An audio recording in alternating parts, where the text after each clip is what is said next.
ಎಲ್ರಿಗೂ ನಮಸ್ಕಾರ. ಏಕಾದಶಿ ಉಪವಾಸ ಆಚರಣೆನ ಮಂತ್ರ ಸಮೇತ ಸಂಕಲ್ಪ ಮಾಡಿ ಪೂಜೆ ಮಾಡುವುದು ಹೇಗೆ ಎಂಬುದನ್ನು ಈ ವಿಡಿಯೋದಲ್ಲಿ ಶೇರ್ ಮಾಡ್ತಾ ಇದ್ದೀನಿ. ಏಕಾದಶಿ ಬಗ್ಗೆ ಮಾಹಿತಿಯನ್ನು ನೋಡೋಣ ಬನ್ನಿ. ಏಕಾದಶಿಯ ಮಂಗಳಕರ ದಿನದಂದು ಭಗವಾನ್ ವಿಷ್ಣುವಿನ ಭಕ್ತರು ಉಪವಾಸ ವ್ರತ ಆಚರಿಸುತ್ತಾರೆ. ಆಚರಣೆಗಳನ್ನು ಅನುಸರಿಸುತ್ತಾರೆ. ಸರ್ವಶಕ್ತನನ್ನು ಸ್ತುತಿಸಲು ಸ್ತೋತ್ರಗಳನ್ನು ಆಡುತ್ತಾರೆ. ಏಕಾದಶಿಯನ್ನು ಆಚರಿಸುವುದರಿಂದ ಸಮೃದ್ಧಿಯನ್ನು ತರುತ್ತದೆ ಮತ್ತು ಜೀವನದಲ್ಲಿ ಬರುವ ಅಡೆತಡೆಗಳನ್ನು ನಿವಾರಿಸುತ್ತದೆ ಎಂದು ನಂಬಲಾಗಿದೆ. ಏಕಾದಶಿಯು ಹುಣ್ಣಿಮೆಯಿಂದ ಮತ್ತು ಅಮಾವಾಸ್ಯೆಯಿಂದ ಚಂದ್ರನ ಚಕ್ರದ 11ನೇ ದಿನವಾಗಿದೆ. ಏಕಾದಶಿ ಉಪವಾಸದ ಹಿನ್ನೆಲೆ ಏನು ಎನ್ನುವುದನ್ನು ನೋಡುವುದಾದರೆ, ಅಸುರನಾದ ಮುರನು ದೇವಲೋಕಕ್ಕೆ ಮುತ್ತಿಗೆ ಹಾಕಿ ಅಲ್ಲಿ ರಾಜ್ಯಭಾರ ಮಾಡಲಾರಂಭಿಸಿದನು. ಆತನ ಕಾರ್ಯಭಾರದಿಂದ ಬೇಸತ್ತ ದೇವತೆಗಳು ಅಲ್ಲಿಂದ ಓಡಿ ಹೋಗಿ ವಿಷ್ಣುವಿನ ಬಳಿ ಅಭಯವನ್ನು ಬೇಡುತ್ತಾರೆ. ಮುರನನ್ನು ಹೇಗಾದರೂ ಮಾಡಿ ಸ್ವರ್ಗದಿಂದ ಓಡಿಸಬೇಕೆಂದು ದೇವತೆಗಳು ವಿಷ್ಣುವಿನ ಬಳಿ ಪ್ರಾರ್ಥಿಸಿದಾಗ ಅದಕ್ಕೊಪ್ಪಿದ ಶ್ರೀ ವಿಷ್ಣುನು ಮುರನೊಂದಿಗೆ 1000 ಆಕಾಶ ವರ್ಷಗಳ ಕಾಲ ಯುದ್ಧ ನಡೆಸಿದರು ಎಂದು ಚರಿತ್ರೆ ಹೇಳುತ್ತದೆ. ಅಸುರ ಮುರನನ್ನು ಸೋಲಿಸುವುದು ಅಷ್ಟು ಸುಲಭವಲ್ಲ ಎಂದರಿತ ವಿಷ್ಣುವು ಬದರಿಕಾಶ್ರಮಕ್ಕೆ ಹೋಗಿ ವಿಶ್ರಾಂತಿ ಪಡೆಯಲು ಗುಹೆಯನ್ನು ಪ್ರವೇಶಿಸಿ ಅಲ್ಲಿ ನಿದ್ರಿಸುತ್ತಿರುತ್ತಾರೆ. ವಿಷ್ಣುವು ನಿದ್ರಿಸುತ್ತಿರುವುದನ್ನು ನೋಡಿದ ಮುರನು ವಿಷ್ಣುವನ್ನು ಕೊಲ್ಲಲು ಇದೇ ಸರಿಯಾದ ಸಮಯ ಎಂದು ಭಾವಿಸಿ ಆಕ್ರಮಣ ಮಾಡಲು ಯತ್ನಿಸುತ್ತಾನೆ. ಆದರೆ ಇದ್ದಕ್ಕಿದ್ದಂತೆ ವಿಷ್ಣುವಿನ ದೇಹದಿಂದ ಒಂದು ಸಣ್ಣ ಹುಡುಗಿ ಉದ್ಭವವಾಗಿ ಮುರನನ್ನು ಕೊಲ್ಲುತ್ತಾಳೆ. ಆ ಹುಡುಗಿ ಬೇರೆ ಯಾರೂ ಆಗಿರದೆ ಮಹಾಶಕ್ತಿಯಾಗಿದ್ದರು. ಕ್ಷೀಣಿಸುತ್ತಿರುವ ಚಂದ್ರನ 11ನೇ ದಿನ ಅಂದರೆ ಏಕಾದಶಿಯಲ್ಲಿ ಕಾಣಿಸಿಕೊಂಡದ್ದರಿಂದ ಭಗವಾನ್ ವಿಷ್ಣು ಆ ಹುಡುಗಿಗೆ ಏಕಾದಶಿ ಎಂದು ಹೆಸರಿಟ್ಟರು. ಹುಡುಗಿಯ ಸಾಹಸದಿಂದ ಸುಪ್ರೀತನಾದ ವಿಷ್ಣುವು ಏಕಾದಶಿಯೆಂದು ಉಪವಾಸ ಮಾಡುವವರು ತಮ್ಮ ಎಲ್ಲ ಪಾಪ ಹಾಗೂ ಜನ್ಮ ದೋಷಗಳಿಂದ ಮುಕ್ತಿ ಹೊಂದುತ್ತಾರೆ ಎಂದು ವರ ನೀಡುತ್ತಾರೆ. ಗಂಗಾ, ನರ್ಮದಾ, ಗೋದಾವರಿ ಮೊದಲಾದ ಪವಿತ್ರ ನದಿಗಳು ಮತ್ತು ಕಾಶಿ, ಗಯಾ, ಕುರುಕ್ಷೇತ್ರ ಮುಂತಾದ ಪವಿತ್ರ ಸ್ಥಳಗಳು ಏಕಾದಶಿ ವ್ರತದ ಪುಣ್ಯವನ್ನು ಸರಿಗಟ್ಟಲು ಸಾಧ್ಯವಿಲ್ಲ ಎಂದು ಪದ್ಮಪುರಾಣ ಹೇಳುತ್ತದೆ. ವ್ರತಗಳೆಲ್ಲವೂ ಏಕಾದಶಿ ವ್ರತವ ಹಿಂದೆ ಎಂದು ಹೇಳುವುದು ಉಂಟು.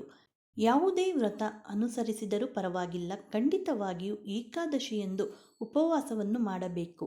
ಏಕಾದಶಿಯೆಂದು ಊಟ ಮಾಡಿದವನು ವೇದಗಳು ಹೇಳಿದಂತೆ ನರಕಕ್ಕೆ ಹೋಗುತ್ತಾನೆ. ಏನಿದು ದಿನತ್ರಯ? ಏಕಾದಶಿ ವ್ರತವು ದಶಮಿಯ ದಿನದ ಸಂಕಲ್ಪದೊಂದಿಗೆ ಪ್ರಾರಂಭವಾಗುತ್ತದೆ. ಏಕಾದಶಿಯ ದಿನದಂದು ಉಪವಾಸ ಮತ್ತು ದ್ವಾದಶಿಯ ದಿನದಂದು ಪಾರಣೆ. ಇದು 3 ದಿನಗಳವರೆಗೆ ಹರಡಿರುವುದರಿಂದ ಇದನ್ನು ದಿನತ್ರಯ ಅಥವಾ 3 ದಿನಗಳ ವ್ರತ ಎಂದು ಕರೆಯಲಾಗುತ್ತದೆ. ಎಲ್ಲ ಒಟ್ಟಿಗೆ 3 ದಿನಗಳವರೆಗೆ ನೀವು 4 ಊಟವನ್ನು ನಿಷೇಧಿಸಲಾಗುವುದು. ದಶಮಿ ಮತ್ತು ದ್ವಾದಶಿ ಎಂದು ಸಹ ರಾತ್ರಿಯ ಊಟಕ್ಕೆ ನಿಮಗೆ ಊಟ ಅನುಮತಿಸಲಾಗುವುದಿಲ್ಲ. ಏಕಾದಶಿಯೆಂದು ವ್ರತವನ್ನು ಆಚರಿಸುವವರು ಏನು ಮಾಡಬಾರದು ಎಂದು ನೋಡುವುದಾದರೆ, ಯಾವುದೇ ರೀತಿಯ ಧಾನ್ಯ, ಮೊಸರು, ಉಪ್ಪು ಸೇವಿಸಬಾರದು. ಇಂಗನ್ನು ಬಳಸಬಾರದು. ಈ ದಿನ ಅಕ್ಕಿ ಹಾಗೂ ಈರುಳ್ಳಿಯನ್ನು ಸೇವಿಸಲೇಬಾರದು. ಉಪವಾಸ ಮಾಡದ ಮನೆಯವರು ಕೂಡ ಈರುಳ್ಳಿ, ಅಕ್ಕಿ ಸೇವಿಸಬಾರದು. ಮದ್ಯಪಾನ, ಅಣಬೆ ಮತ್ತು ಮಾಂಸಾಹಾರವನ್ನು ಕಟ್ಟುನಿಟ್ಟಾಗಿ ನಿಷೇಧಿಸಲಾಗಿದೆ, ಏಕೆಂದರೆ ಅವು ತಾಮಸಿಕ ಸ್ವಭಾವವನ್ನು ಹೊಂದಿವೆ ಮತ್ತು ಮನಸ್ಸಿನಲ್ಲಿ ನಕಾರಾತ್ಮಕ ಆಲೋಚನೆಗಳನ್ನು ಹೆಚ್ಚಿಸುತ್ತವೆ. ಟೊಮೆಟೊ, ಬೀನ್ಸ್, ಹೂಕೋಸು, ಕೋಸುಗೆಡ್ಡೆ, ಬಟಾಣಿ, ಕಡಲೆಯನ್ನು ಸಹ ಸೇವಿಸಬಾರದು. ಸಾಬುದಾನ ಕಿಚಡಿ ಸೇವಿಸಬಹುದು. ಸಿರಿಧಾನ್ಯಗಳನ್ನು ಬಳಸುವಂತಿಲ್ಲ. ದಾಲ್ ಮತ್ತು ಜೇನುತುಪ್ಪವನ್ನು ದಶಮಿಯೆಂದು ಸೇವಿಸಬಾರದು. ಹಿಂದೂ ಗ್ರಂಥಗಳ ಪ್ರಕಾರ ಭಗವಾನ್ ನಾರಾಯಣನಿಗೆ ಈ ದಿನಗಳಲ್ಲಿ ತುಳಸಿ ಎಲೆಗಳನ್ನು ಅರ್ಪಿಸಲಾಗುತ್ತದೆ. ಆದ್ದರಿಂದ ತುಳಸಿ ಎಲೆಯನ್ನು ಕಿತ್ತುಕೊಳ್ಳಬಾರದು. ಈ ದಿನ ಉಪವಾಸವನ್ನಾಚರಿಸುವವರು ಏನು ಮಾಡಬೇಕು? ಸೂರ್ಯೋದಯಕ್ಕೆ ಮುಂಚೆಯೇ ಎದ್ದು ಸ್ನಾನದ ನಂತರ ಶುಭ್ರವಾದ ಬಟ್ಟೆಗಳನ್ನು ಧರಿಸಬೇಕು. ಶ್ರೀ ವಿಷ್ಣುವಿನ ಪಠಣ ಮಾಡಬೇಕು. ಹಗಲು ರಾತ್ರಿ 2 ಸಮಯದಲ್ಲೂ ಜಪಿಸಬೇಕು. ನೀವು ಸೇವಿಸಬಹುದಾದ ಆಹಾರ ಹಣ್ಣುಗಳು, ಹಾಲು ಮತ್ತು ತರಕಾರಿಗಳು. ಮರುದಿನ ಏಕಾದಶಿ ಕಥೆಯನ್ನು ಓದಿ ನಾರಾಯಣನನ್ನು ಪೂಜಿಸಬೇಕು.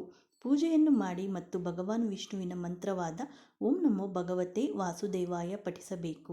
ದ್ವಾದಶಿಯೆಂದು 12ನೇ ಚಂದ್ರನ ದಿನ ಅಂದರೆ ದ್ವಾದಶಿಯೆಂದು ಮರುದಿನ ಉಪವಾಸ ಮುರಿಯುವ ಹರಿವಾಸರ ನಿರೀಕ್ಷಿಸಬೇಕು. ಕೆಲವು ಭಕ್ತರು ಈ ದಿನದಂದು ಸಂಪೂರ್ಣ ಉಪವಾಸವನ್ನು ಮಾಡುತ್ತಾರೆ ಮತ್ತು ನೀರನ್ನು ಸೇವಿಸುವುದಿಲ್ಲ ಮತ್ತು ಇದನ್ನು ನಿರ್ಜಲ ಏಕಾದಶಿ ವ್ರತ ಎಂದು ಸಹ ಕರೆಯುತ್ತಾರೆ. ಏಕಾದಶಿ ಮಹತ್ವ ಹೀಗಿದೆ. ಎಲ್ಲ ಪಾಪಗಳಿಂದ ಮುಕ್ತಿ ಪಡೆಯಲು ಇದು ಅತ್ಯಂತ ಮಂಗಳಕರ ದಿನವಾಗಿದೆ. ಶ್ರೀ ವಿಷ್ಣುವು ಭಕ್ತರ ಪಾಪಗಳನ್ನು ನಿವಾರಿಸುತ್ತಾನೆ ಎಂಬುದು ಭಕ್ತರ ನಂಬಿಕೆಯಾಗಿದೆ.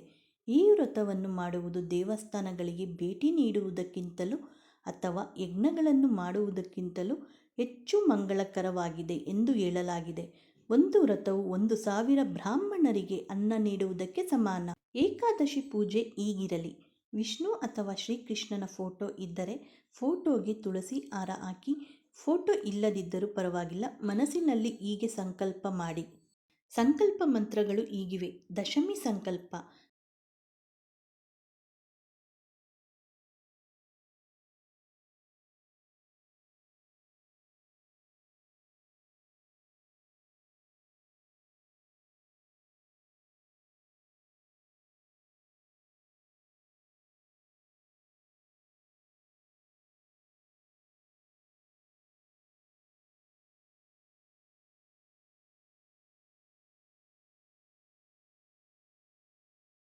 ಏಕಾದಶಿ ಪೂಜೆಗೆ ನೈವೇದ್ಯ ಮಾಡೋ ಹಾಗೆ ಇಲ್ಲ.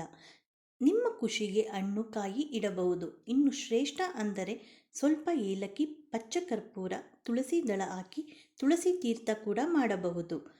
ವಿಷ್ಣು ಸಹಸ್ರನಾಮ ಹೇಳೋಕ್ಕೆ ಬರಲ್ಲ ಅಂದರೆ ಕೇಳಿ ತುಳಸಿ ಇಟ್ಟು ಪೂಜೆ ಮಾಡಿದರೆ ಸಾಕು. ಇನ್ನು ಏಕಾದಶಿ ಎಂದು ಪಠಿಸಬೇಕಾದ ಮಂತ್ರಗಳು ಹೀಗಿವೆ. ಓಂ ನಮೋ ಭಗವತೆ ವಾಸುದೇವಾಯ, ಓಂ ನಾರಾಯಣಾಯ ವಿದ್ಮಹಿ ವಾಸುದೇವಾಯ ಧೀಮಹಿ ತನ್ನೋ ವಿಷ್ಣು ಪ್ರಚೋದಯಾತ್. ಇದು ಭಗವಾನ್ ವಿಷ್ಣುವಿಗೆ ಸಮರ್ಪಿತವಾದ ಗಾಯತ್ರಿ ಮಂತ್ರವಾಗಿದೆ. ಹಾಗೆಯೇ ಓಂ ನಮೋ ಭಗವತೆ ವಾಸುದೇವಾಯ, ಹರೇ ರಾಮ ರಾಮ ರಾಮ ಹರೇ ಹರೇ, ಹರೇ ಕೃಷ್ಣ ಕೃಷ್ಣ ಕೃಷ್ಣ ಹರೇ ಹರೇ, ರಾಮ ರಾಮ ರಾಮೇತಿ ರಮೇ ರಾಮಿ ಮನೋರಮೆ, ಸಹಸ್ರನಾಮ ತತುಲ್ಯಂ ರಾಮನಾಮ ವರಾನ್ನೇ.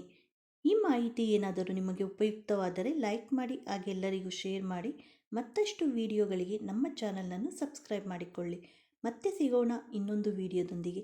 ಎಲ್ಲರಿಗೂ ಧನ್ಯವಾದಗಳು. Thank you for watching.